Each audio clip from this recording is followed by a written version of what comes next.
All right, hey everybody, welcome back for another video all about OCD, mindfulness, feeling better, staying the course of treatment, never looking back, and continually making small changes in the way you live your life for the better, getting more freedom and happiness back in your life, and more psychological flexibility.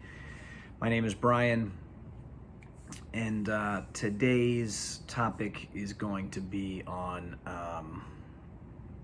the concepts of acceptance versus change. This is this is one of those like lifelong debates in the psychological world about, are we doing treatment to make changes so we get better and we don't suffer anymore, or are we doing treatment to learn to accept things the way they are in an attempt to, like I just mentioned, have some more psychological freedom and flexibility when issues come up that are uncomfortable. And so with the OCD treatment, I am a firm believer that it is much more of an acceptance-based treatment than a change treatment. So I'll just try to expound on that a little bit. I would say every single person that I've worked with or that has reached out to me that I haven't worked with, that I've just emailed back and forth with a bit, and I'm the same way. I am yet to meet or know of any OCD sufferer that thinks that getting into treatment means learning acceptance. They are all, and I was completely desperate for change. I was willing to do anything to not feel the way I felt anymore. I was so bad, I probably would have said you could cut off one of my feet as long as it means my OCD goes away. And while it's a good thing that I was motivated to feel better, it's a bad thing that I was so demanding that things be different in my life. And people get stuck with this concept of change, and they believe the treatment means they're going to work on feeling different. And you know what? There is part of that. And the truth is, though, that real change, like real life-changing, mood-enhancing freedom, that type of change actually comes more through acceptance. And so when I started getting that concept, and I think this is where the books I've read and the OCD therapist I've worked with miss this part a bit.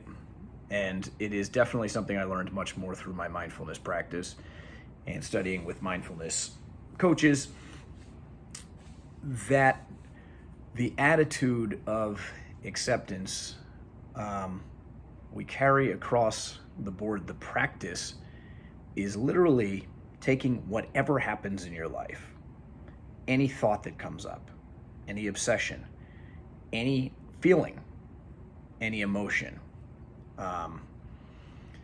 any of that stuff that comes up that gives you a pang, that makes you feel like you need to do something different, that makes you feel like you need to change something. Every single one of those, we use the exact same mindset and the same attitude for.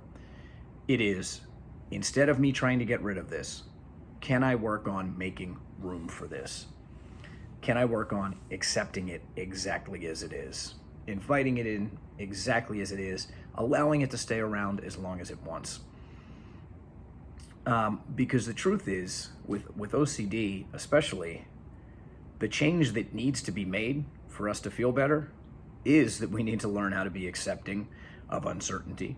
We need to be accepting of the reality that there will be intrusive thoughts and intrusive images. And it is that striving, that pushing, that wishing, that hoping to push it away, to run away, to get somewhere else, that resends that signal over and over to our brain that we can't tolerate this. And I mean, this whole treatment is about building up our tolerance for uncertainty, our tolerance for anxiety. So that's just a little food for thought. I wanted to keep it short tonight. I mean, you know, I'll just say a couple other things to maybe help if you're sort of at that point where you're trying to treat this and you want to know what to do and you want to make the right decisions. I'm working with a lot of people right now, and all of the people that are reporting week to week that they're doing better, what they're reporting is not that they have made the change that they need to. It isn't that everything has changed, but they have experienced profound changes. But they've understood this concept of we're not aiming towards changing things. Our bigger aim is inviting things in, accepting things to be the way they are. What if this OCD doesn't ever get better? What if these images never come out of my head? What if the anxiety doesn't subside? Can I learn to accept it the way it is? And guess what? I mean, that is the entire psychological process of habituation. Inviting things in, letting them do their thing. So just be careful. Be very careful of thinking that you can work harder and harder and harder on this thing and make more progress.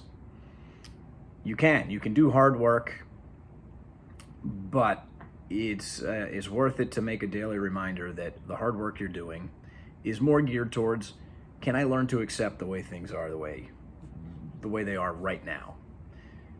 What if it never gets better? What if this feeling lasts? I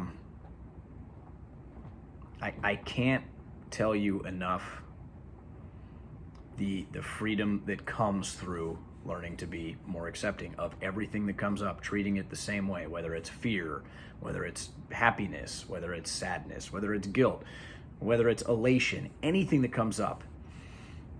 Right now, what people tend to do is try to cling to those good feelings and try to push away the bad ones. And we want to treat them all exactly the same. Okay, this is happening now.